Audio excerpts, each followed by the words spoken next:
Happy Thursday and welcome back to the Wolff Den presented by Win Again Academy. I'm Matt Wolff, founder and CEO of Ticket Time Machine. Today we have Tom Mietzel joining us on the Wolff Den. How's everything going, Tom? It's going well, Matt. I'm kind of enjoying semi-retirement, seeing if I can actually manage not to do anything for a while. Yeah, well, we're gonna talk about why you're retired now. But for those in the audience who don't know, we're gonna talk a little bit about the Field of Dreams movie site and just give everyone a quick introduction of who you are and how you're involved. Well, my wife had purchased the Field of Dreams in 2011, 2011, 2012 from the Lansing family. With the intention of turning it into another Cooperstown with, originally 24 baseball fields, dorms, hotels, quite an incredible concept for a baseball tournament facility. However, the neighbors filed lawsuits against Denise and the city claiming the property was improperly rezoned. And that went on for 3 years, the battle did. And the battle went all the way to the Iowa Supreme Court where the city prevailed. I mean, the suits against, the Denise and the group had against each other, they just, went back, they just terminated those. But the city suit went all the way to the Iowa Supreme Court, and the Iowa Supreme Court ruled that she was entitled to develop. And in that time, I actually met her. I met her in 2013, Denise in 2013, and I met her in San Diego at an event out there. And we became close, and we were married in 2016. About 4 months after we were married, she was diagnosed with liver cancer, and the survival rate of liver cancer is 3% for 12 months. And I was able to, well, not I was, but we were able to get 18 months. So we've managed to buy a little extra time with a liver transplant overseas and some other things. So when she passed away in November of 2018, she had asked me to take over the Field of Dreams because it was something she truly loved. It was her legacy. And I agreed to do so. And I guess she had a lot of these plans in place. And I always joke, Matt, that I just didn't screw it up. I was able to move the ball down the road, and we had the Major League Baseball game last year. And once we had that Major League Baseball game, potential buyers came out of the woodwork. The problem we've been having is that when she ended up in that lawsuit, all the potential investors that she had lined up to develop this project went away. It took years and years and years. And by the time she got the lawsuit was settled, there was no investors on the horizon. Other projects had sprouted up around Iowa and the South, so other projects had gone forward that didn't have this litigation. And so she struggled for a number of years trying to get it back up and running. And when I took over, I just managed. She had already been working with MLB for years. She started actually in 2015 working with MLB as soon as the lawsuit was settled. And I started moving the ball forward, and she died in November of 2018, and I signed a contract with MLB in February of 2019 is when I signed the contract with Major League Baseball. Yeah, so what was going on with the movie site? Because it's obviously been around. The movie was in the 80s. The site has been around for a long time. So what was going on at the site and before Denise took over and bought it? Well, originally that was actually owned by two different families, the Lansings and a family named the Ainscamps. And the if you look back at some of the really old photos, it's kind of cool because there was Kevin Costner was on the Field of Dreams one time, and there was a fence down the middle of the field, and he was on one side with thousands of people, and nobody was on the other side because the two parties didn't get along. So it was rather interesting. There were two gift shops on site, one that was owned by the Ainscamps, one owned by the Lansings. But at some point prior to Denise buying, and I'm not exactly sure the timeline, the Lansing family bought out the Ainscamps, and at that point, then they owned the whole thing. But frankly, the project was going down. The Lansings owned it for many, many years. I mean, it's been in the family for I think over 100 years. And so they just had a small gift shop. They made a few bucks. They seemed happy with it. But when Denise bought it, it was in decline. It was the number of people coming each year had been going down.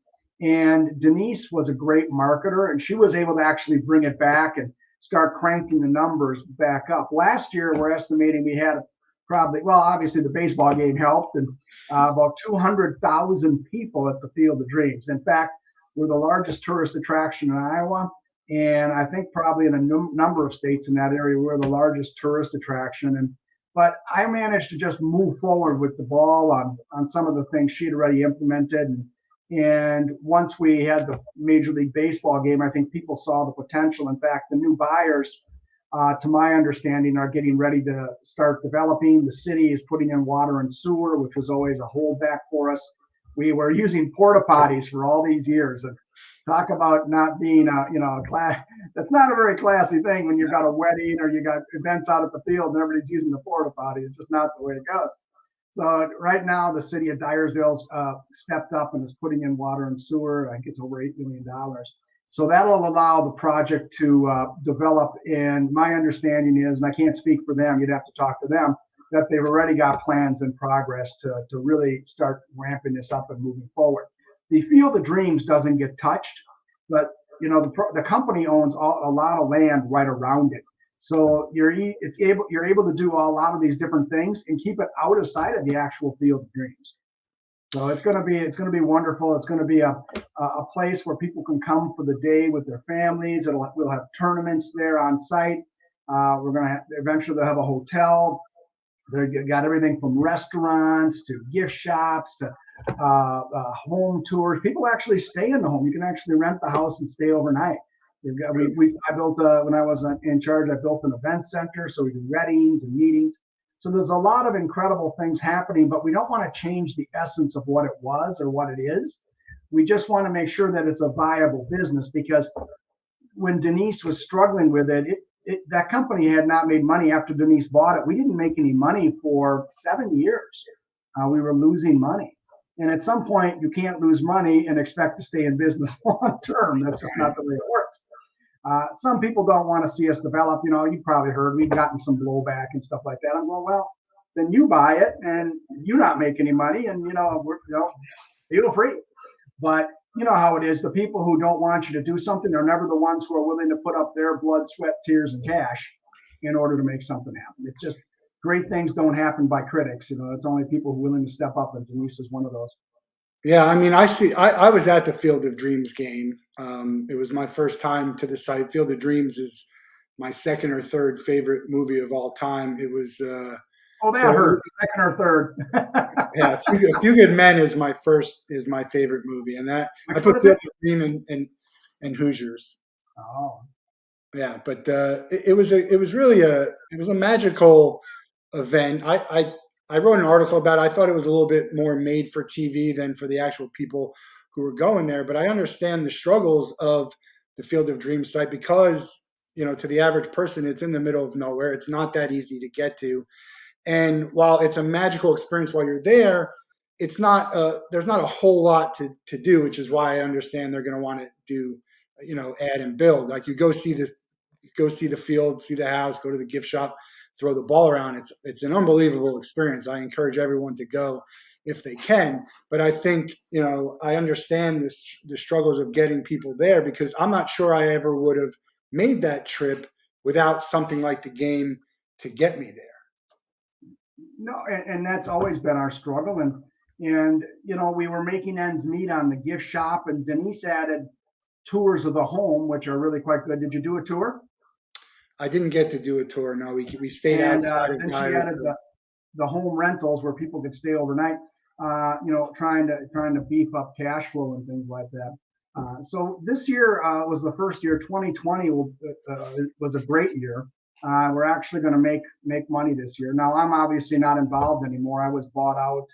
The family, Denise's trust, which owned the shares in the Field of Dream, was bought out early October. And that was by Frank Thomas and Rick Heidner. Yeah, I always joke my first act was to fire myself. That was not really the case, but obviously they wanted to bring in their own people. Yeah, and so they brought in a gentleman named Dan Evans. He's a former GM. I mean, the guy's sharp. and he knows the business. He knows his way around Major League Baseball. And really, what we needed, Matt, were people that had the contacts. I mean, I'm not that big of a sports guy as far as what my knowledge of sports. Fortunately, I've owned quite a few businesses and run and built quite a few businesses, so I was able to take over for Denise. But what we really needed was cash and people with money and people who actually had the contacts that I didn't have. I mean, Frank Thomas can pick up the phone and call the commissioner of baseball. Me, not so much. Yeah. And so that was a good fit. Frank Thomas is a really good guy. I'm really glad he bought it. He believes in my wife's legacy. He treated our family extremely kindly. They treated us right on the buyout. I can't say enough good about Frank and Rick. They've done a great job, and I really can't wait to see what they do with it going forward. Yeah, part of my friend and I who went to the game, we were kind of half joking that we hope they don't ever play baseball there again, because we would have liked to have been a part of the only game was there. But it seems like they'll have a game there every year, and I don't see any reason why they shouldn't do that, and find other places too. I know the Field of Dreams game sparked other conversation for other sports to be like, let's play in unusual places that are unique and historic, and give opportunity for a first class experience for fans. Well, I know they did commit for next year. After that, I'm not sure what their plan is, but it's such a good fit. And the Field of Dreams, people always think it's a baseball field, but really the baseball field is kind of the backdrop. What it really is, it's about family and forgiveness and commitment. There's a lot of underlying things in that movie and at that site that speak to bringing people together. We're so divisive nowadays in this country, and everybody's welcome at the Field of Dreams. You come, you play, everyone's welcome, and we just want people to connect and have an experience that, with their friends and family that is meaningful for them. And there's some irony, I don't know if it's ironic, because over the years, and even maybe now, as you mentioned, there's people who don't want you to build on that. There's also been, the two families were kind of competing with each other while owning part of it. There's not a lot of, it's not connected to the actual movie, right? Universal, there's some struggle with the rights on that. There's a baseballism store there, and it was kind of weird because when I was there for Major League Baseball, it kind of felt like that, Denise built like a real, a nice company, but it doesn't have that feel like everyone's working together to put the product that really could make it, much better than it is. And it's great already. Do you think that's something that they might look for in the future? I mean, just a lot of people wanting a piece of everything and trying to stop things. It seems like there's not as much cooperation. Well, baseballism was my deal. And any responsibility or bad, somebody wants to kick anybody, that's me. That wasn't my wife. We had a little gift shop. You hadn't been there, but if you go back and look at some of the old things, it was literally an old shed that people stood outside. And baseballism was, we hired some consultant. In fact, Dan Evans was our consultant, and now he's obviously running the facility. And he had relationships with a number of companies. And we needed some money for infrastructure. We needed money to build. And baseballism wanted to be part of what we were actually doing. So they built that store at their expense. They also built it at our offices in the back. And I like baseballism. They've done a great job and they've treated us decent. It was my first contract in this industry, and I had thought that there would be more Field of Dreams stuff. If we get any blowback, Matt, on the gift shop, we get some people saying, well, I wanted more Field of Dreams merchandise. So what we do is we have a deal with the city of Dyersville, which actually has a museum up in the town. Did you check that out downtown? Yeah, we did get to the museum. And the Field of Dreams merchandise in there is through us. And so baseballism has some Field of Dreams merchandise and some, but the primary focus is on baseballism merchandise. That was probably something I should have been a little more clear on, but ultimately it's been a good deal for us, to be frank. we've made out pretty well on that deal, and it's allowed us to stay in business because we were on a path to going out of business. And without having some of these things happen for us, Matt, we wouldn't have been around this year, especially with the COVID restrictions and things. Fortunately, the governor of Iowa, we were shut down for like 2 weeks, and I made some calls into the government and things like that. We have some contacts, and so the shutdown only lasted 2 weeks. I'm not taking credit for it. I just know that it was a saving grace for us, because if we had been shut down for the summer, we're a seasonal business. We were done, just absolutely wiped out.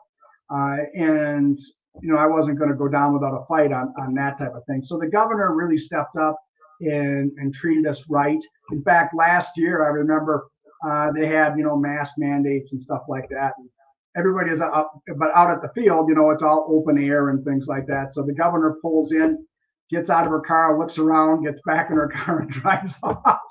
So it was amusing. I mean, we've had some really good people helping us.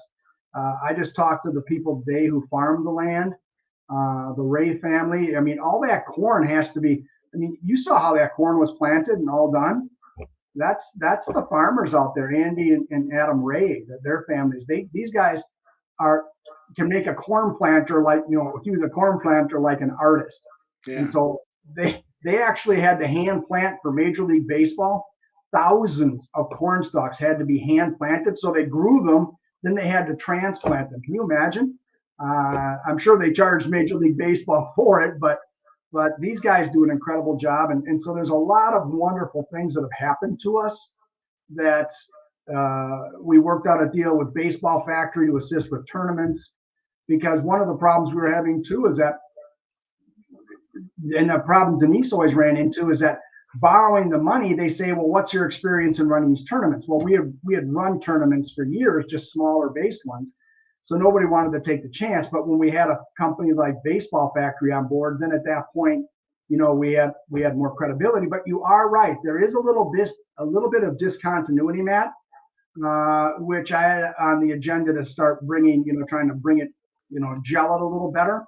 I think between Frank Thomas and Rick Heidner, that it'll gel out extremely well.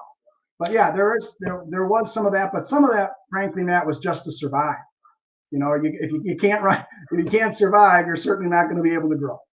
Yeah, it would felt like people would have come together, whether it was Major League Baseball or I think it's owned by Universal, right? The movie. It seems like it's in the best interest for everyone if it's done together, if everyone works together. I understand money and licensing, and so some of that stuff tends to get in the way, it's always a shame because the fans are the ones who miss out.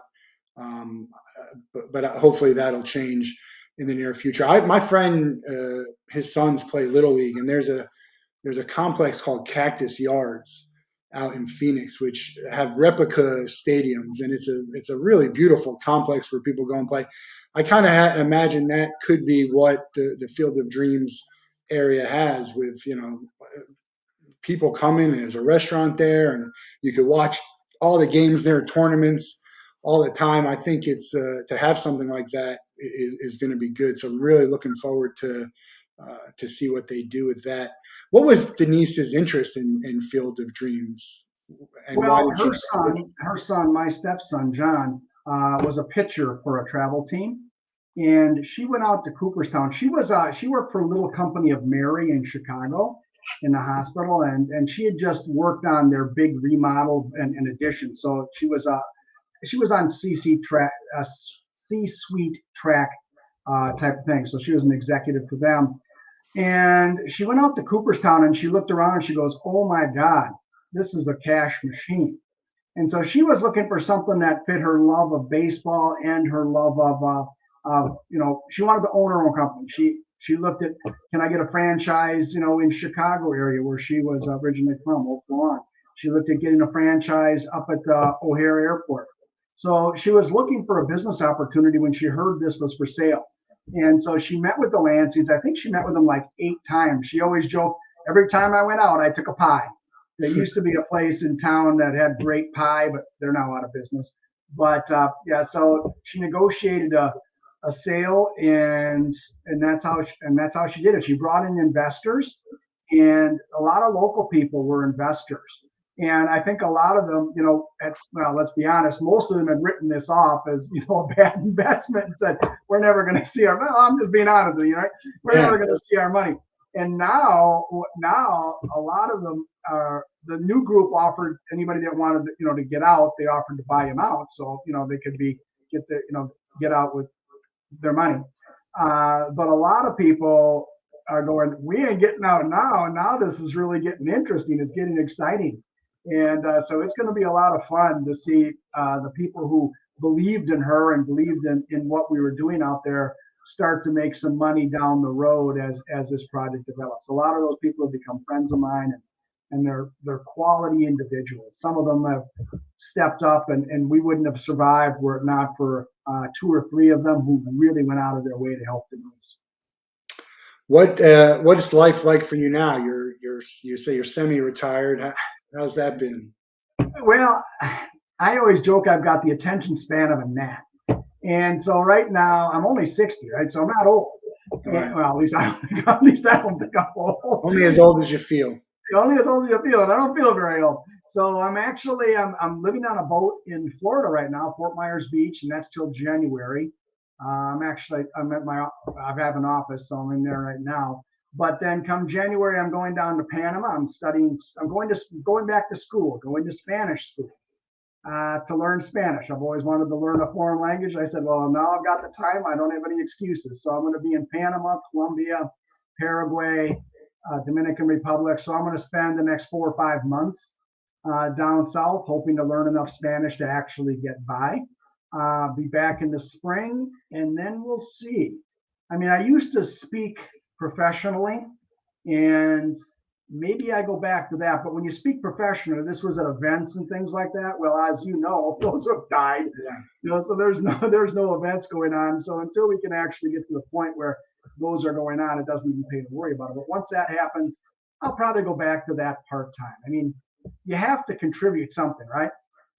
Yeah, I think it's never too late to learn something new or start something new or do what makes you happy. So it's great that you're going to get that opportunity to do so.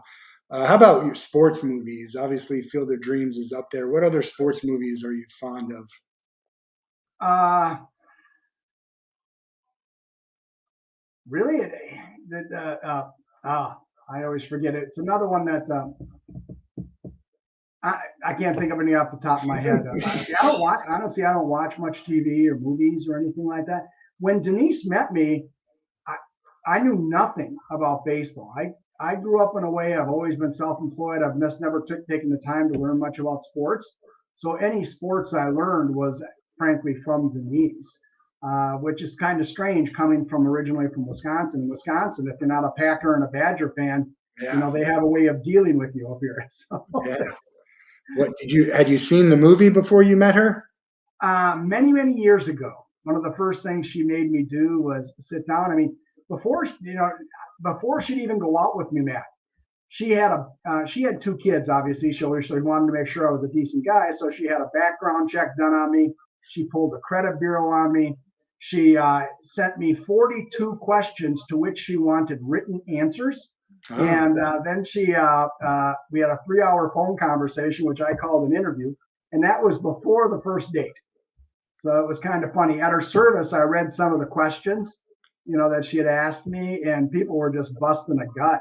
The kids were highly embarrassed, but if you can't embarrass teenagers, what fun is life, right? Yeah, you got to be able to embarrass anyone. It's always good to celebrate. It sounds fun to get those questions and really. What was a tough question for you to answer? Well, I mean, she asked everything from religion, my views on religion, to my views on how I like to be loved. I mean, everything from, affectionate preferences, shall we say. I mean, the whole gamut. Political topics, where my political leanings lie. I mean, all these different things. She did not want to make a mistake, which I found, I've never gone through something like that. And frankly, I used to always joke I was going to pursue her just short of a restraining order, because when I met her after our first date, I knew she was the one. I literally gave her a key to my house. Wow. And after the first date, and talk about freaking a girl out. You give her a key to your house after the first date. I've never done that before. I'm going, well, I said, if she wants to move in, I'm all about it. Move on in. So it was a great relationship. I wish we'd had more time, but as sad as it is, it's been 3 years now. She's been gone 3 years. I look at it from the perspective: would I do it again, knowing that what would happen and how sad it would be? And the answer is yes, because what we had was so good. So you can't really complain too much, even if you don't get what you want, when you've gotten so much of what you really enjoyed. Yeah, I think there's always a lot of times there's the silver lining type thing, and things that people that come for a reason or a season, as they say. Uh, Well, it's funny. Not a lot of people would have been able to run her company, frankly, because a lot of people wouldn't either A, have the skill, most people have jobs, or B, wouldn't have the time. So I gave up my other career because I was trying to do both, juggle the CEO position and the speaking. Excuse me. That lasted about 8, 9 months, and I'm going, that's not going to work. yeah, And so I stopped speaking. Then, frankly, COVID hit like 5 months later, so I guess it wouldn't have mattered anyway. But it allowed me to put the focus where we needed it. And like I said, it was a great experience, and working with the people we worked with it was heartwarming to see how many people really loved Denise. the, yeah, I saw some tributes, which was very, very special. Do you think she would have changed anything on with regards to the game or the sale or? She might have done it better than me, but I did the best I could. She gave me a price she wanted to sell it for, and I did better than that. So, and like I said, Frank Thomas and those guys were extremely fair and treated us like gold. I can't say enough good about them. She would have, I'm certain, done things differently than me. And it's funny. People always talked about my wife and how nice she was, and I said, but they all understood that I was more focused on business. And so they said, your wife was really nice. So you're saying I'm not? They're going, well, let's just say you're a little different. My wife was really soft and easy and nice to people, and me, I'm a little more direct, a little more hard, and willing to tell people the way it is. And obviously, I rubbed some people wrong. Well, if you worry about what other people think, you're never going to accomplish anything. You gotta follow your own path.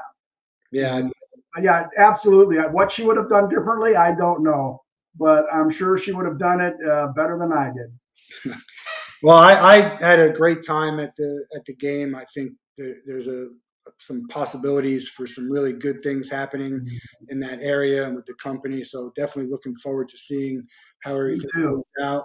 And good Kind of luck. funny being on the outside looking in now. Yeah, it is always interesting to see, how something you built and how does it translate and how does it move forward. Usually, you have someone there to kind of pass off the reins, so it's a little bit difficult when you just give up the control and say, all right, look, it's not my problem. I use the word problem, but not my concern necessarily anymore. But you still want to see it go in the right direction and in the same direction as as Denise would have liked it to be. Well, and Dan Evans, who took over, knew the company pretty well because he'd consulted for me for about 18 months. So he knew our financials. He knew all so it really was a nice fit. And one of the things that they committed to do was to keep her legacy alive. You might have seen we had a nice plaque out there for her. Yeah. Major League Baseball kicked in over $1,000 for that plaque. So she had a lot of respect. The old commissioner was a friend of hers. And so she really had a lot of goodwill built up in the community. And we were just able to leverage some of that into getting some things done. So it's been a wonderful experience. And the kids are doing well. Obviously they miss their mother, but they're seeing what's happening and they realize that their mother had a vision that's coming to fruition. I think it's a great lesson for them as well. Yeah, great movie, great lessons. I got to meet Dwyer Brown there, and just a He really bought a nice, building in town. yeah, really nice guy. Which that's I lost my father to pancreatic cancer about 16 years ago, and so that scene in the movie at the end gets me every single time, and I enjoy watching it every time, just to get that feeling. It's, man, I tell you, you don't know how much time you get. And I keep telling the kids that don't put off life. People say I'm going to wait till retirement. You don't always get that. And if you're doing something you hate, find something you don't hate. But people think they need all. I mean, the funny thing is that years ago I had a huge home, 5,000 square feet on the lake, all these things. Thought it would make me happy, and all it did is just make me more miserable. And now I'm down to I'm trying to take more of a bare bones approach and staying in nice places, but certainly not top end. I'm not staying in a youth hostel, but I'm staying in nice places. But less sometimes gets to be more, and that's what I hope the lesson that the kids have taken from Denise and I is that don't put off, what you want to do.